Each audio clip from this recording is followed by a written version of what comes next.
Assalamualaikum warahmatullahi wabarakatuh. Shalom, Om Swastiastu, Namo Buddhaya, Salam Kebajikan.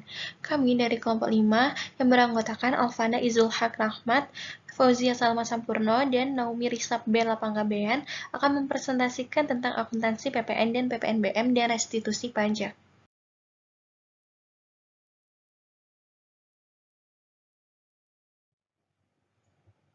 Sebuah pembahasannya meliputi 1. Penyerahan barang, barang mewah, dan jasa kena pajak. 2. Menghitung PPN dan PPNBM. 3. Akuntansi pajak PPN. Dan yang keempat, restitusi pajak. Yang pertama, penyerahan barang, barang mewah, dan jasa kena pajak. Nah, selanjutnya apa sih yang dimaksud dengan penyerahan barang kena pajak? Yang dimaksud dengan pengertian penyerahan barang kena pajak ada beberapa. Yang pertama, penyerahan hak atas barang kena pajak karena suatu perjanjian. Yang kedua, pengalihan barang kena pajak oleh karena suatu perjanjian sewa beli dan atau perjanjian sewa guna usaha. 3. Penyerahan barang kena pajak kepada pedagang, perantara, atau melalui juru lelang. 4. Pemakaian sendiri atau pembelian cuma-cuma atas barang kena pajak. 5. Barang kena pajak berupa persediaan atau aktiva yang menurut tujuan semula tidak untuk diperjualbelikan atau dalam bahasa lainnya disebut juga dengan disposal aset yang masih tersisa pada saat pembubaran perusahaan. 6. Penyerahan barang kena pajak dari pusat ke cabang atau sebaliknya. Yang ketujuh, penyerahan barang kena pajak secara konsinyasi. Namun berdasarkan UU HPP ini sudah tidak lagi. Yang kedelapan, penyerahan barang kena pajak oleh pengusaha kena pajak dalam rangka perjanjian pembiayaan yang dilakukan berdasarkan prinsip syariah yang penyerahannya dianggap langsung dari pengusaha kena pajak kepada pihak yang membutuhkan barang kena pajak. Kemudian, ada juga yang disebut dengan tidak termasuk dalam pengertian penyerahan barang kena pajak, yaitu yang pertama, penyerahan barang kena pajak kepada makelar, yang kedua, penyerahan barang kena pajak untuk jaminan utang piutang, yang ketiga, penyerahan barang kena pajak sebagaimana dimaksud dalam ayat 1 huruf F dalam hal penguasaan kena pajak melakukan pemusatan tempat pajak terutang, yang keempat, pengalihan barang kena pajak dalam rangka penggabungan, peleburan, pemekaran, pemecahan, dan pengambil alihan usaha dengan syarat pihak yang melakukan pengalihan dan yang menerima pengalihan adalah pengusaha kena pajak. Dan yang terakhir, barang kena pajak berupa aktiva yang menurut tujuan semula tidak untuk diperjualbelikan, yang masih tersisa pada saat pembubaran perusahaan, dan yang pajak masukan atas perolehannya tidak dapat dikreditkan, sebagaimana dimaksud dalam pasal 9 ayat 8 huruf B dan huruf C. Barang mewah. Dalam UU Pajak Pertambahan Nilai atau PPN Pasal 5, pertimbangan suatu barang dikenakan PPNBM yaitu 1. Keadilan pembebanan pajak antara konsumen berpenghasilan rendah dan konsumen berpenghasilan tinggi. 2. Pengendalian konsumsi barang mewah. 3. Perlindungan terhadap produsen kecil atau tradisional. 4. Pengamanan penerimaan negara. Barang kena pajak yang tergolong mewah. 1. Barang yang bukan barang kebutuhan pokok. 2. Barang yang dikonsumsi oleh masyarakat tertentu. 3. Barang yang umumnya dikonsumsi oleh masyarakat berpenghasilan tinggi. Dan yang keempat, barang yang dikonsumsi untuk menunjukkan status. Jasa kena pajak. Jasa kena pajak adalah jasa yang dikenakan PPN berdasarkan UU PPN yang direvisi dalam UU HPP. Jasa kena pajak meliputi seluruh jasa selain yang dimaksud pada pasal 4A ayat 3 dan pasal 16 UU HPP. Jenis jasa yang tidak dikenai pajak pertambahan nilai adalah jasa tertentu dalam kelompok jasa sebagai berikut. 1. Jasa pelayanan kesehatan medik. 2. Jasa pelayanan sosial. 3. Jasa keuangan. 4. Jasa asuransi kecuali jasa penunjang asuransi termasuk agen asuransi, penilai kerugian asuransi, dan konsultan asuransi. 5. Jasa keagamaan. 6. Jasa pendidikan. 7. Jasa kesenian dan hiburan. 8. Jasa angkutan umum di darat dan di air, serta jasa angkutan udara dalam negeri yang menjadi bagian yang tidak terpisahkan dari jasa angkutan udara luar negeri. 9. Jasa tenaga kerja. 10. Jasa perhotelan. 11. Jasa yang disediakan oleh pemerintah dalam rangka menjalankan pemerintahan secara umum. 12. Jasa penyediaan tempat parkir. Dan 13. Jasa boga atau catering. Kedua, menghitung PPN dan PPNBM. PPN dan PPNBM yang terutang dihitung dengan cara mengalihkan tarif pajak dengan dasar pengenaan pajak atau DPP.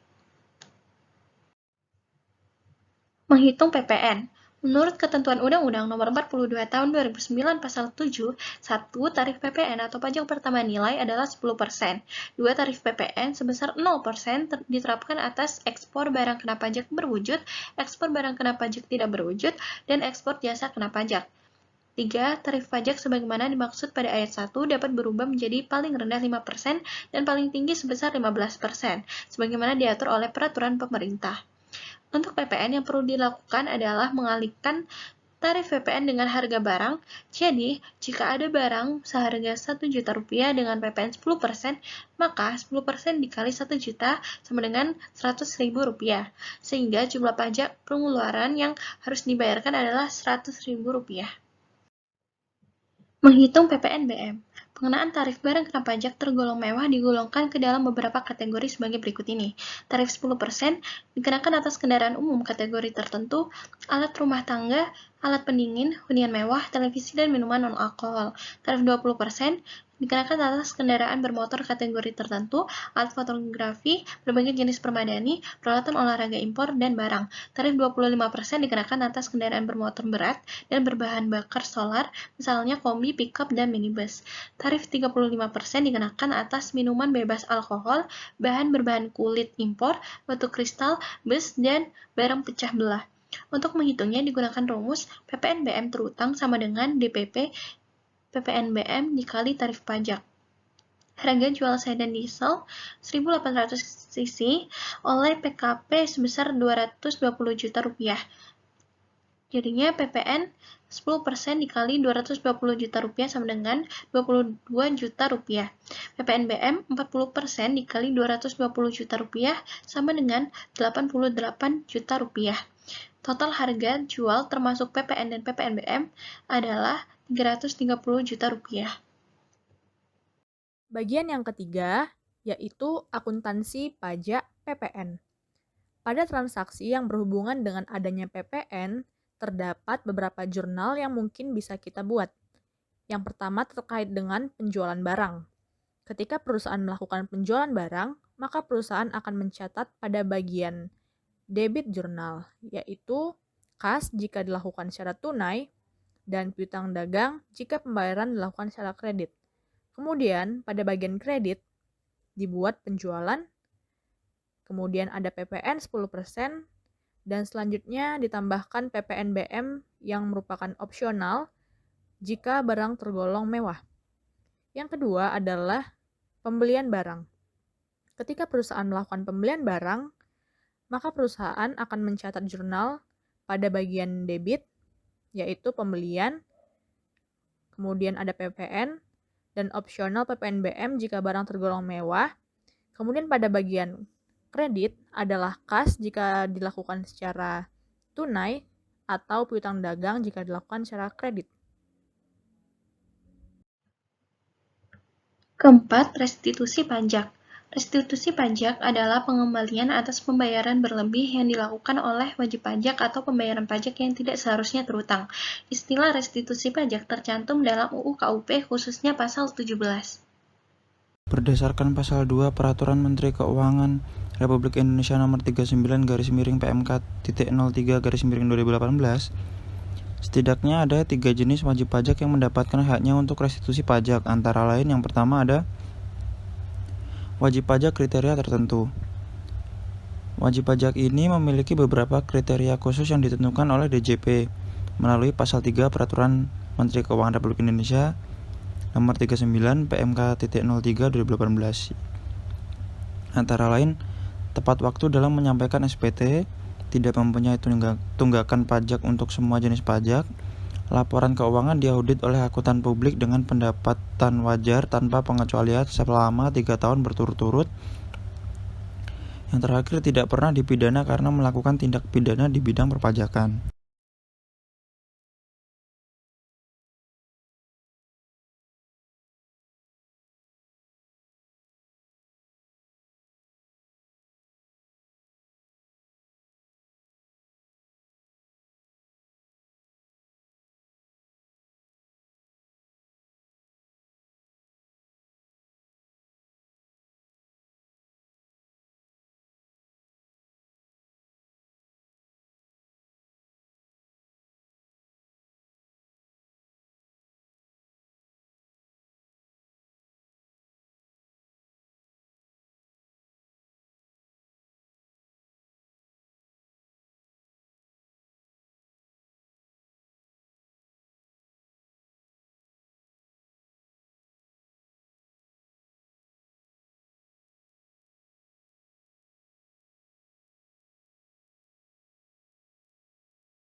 Yang kedua ada wajib pajak persyaratan tertentu.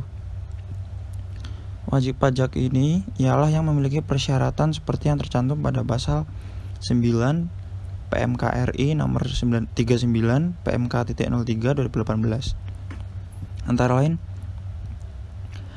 wajib pajak orang pribadi yang tidak menjalankan usaha yang menyampaikan SPT tahunan pajak penghasilan lebih bayar restitusi. Kemudian, WPOP yang menjalankan usaha atau pekerjaan bebas yang menyampaikan SPT tahunan PPh lebih bayar restitusi dengan jumlah lebih bayar paling banyak 100 juta rupiah. Kemudian ada WP Badan yang menyampaikan SPT tahunan pajak penghasilan lebih bayar restitusi dengan jumlah lebih bayar paling banyak 1 miliar rupiah. Yang terakhir pengusaha kena pajak yang menyampaikan SPT masa pajak pertambahan nilai lebih bayar restitusi dengan jumlah lebih bayar paling banyak 1 miliar rupiah.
Kemudian yang terakhir ada pengusaha kena pajak berisiko rendah.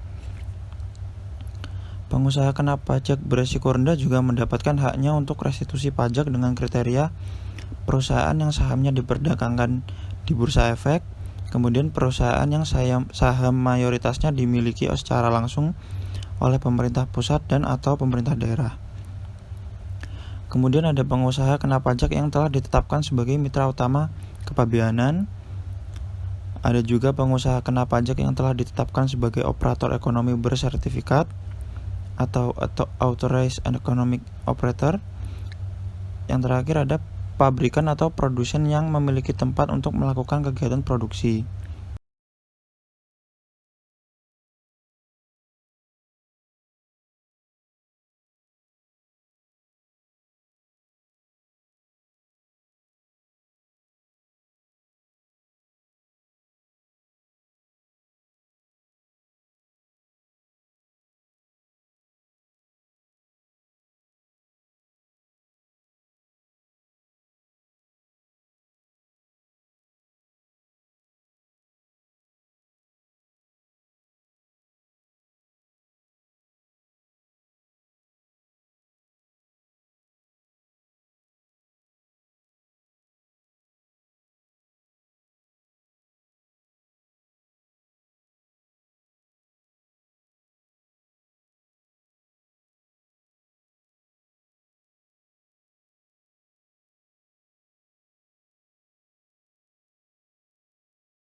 Tiga kelompok tersebut berhak mendapatkan pengembalian pendahuluan pembayaran lebih pajak dengan tata cara sebagai berikut.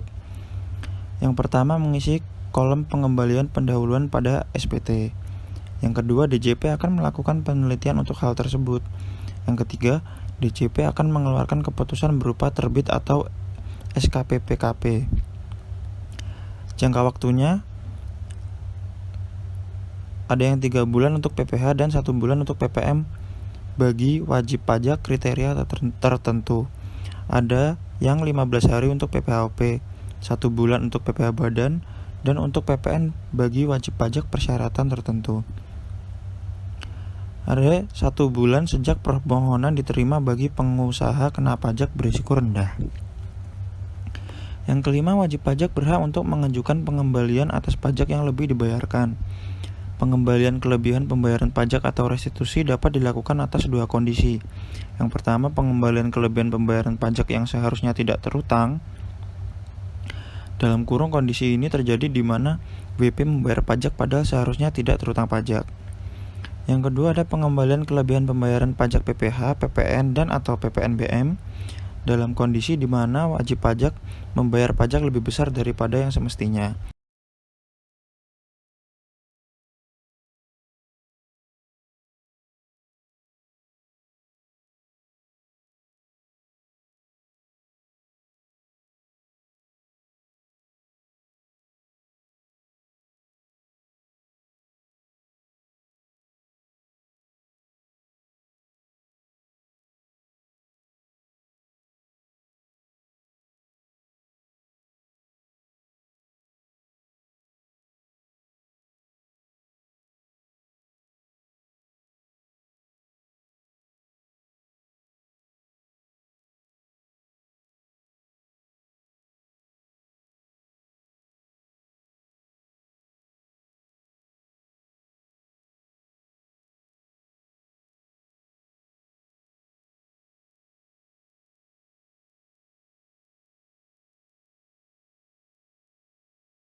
Terima kasih sudah menyimak presentasi dari kami. Apabila ada yang ingin bertanya, silakan bertanya di kolom komentar. Terima kasih. Wassalamualaikum warahmatullahi wabarakatuh.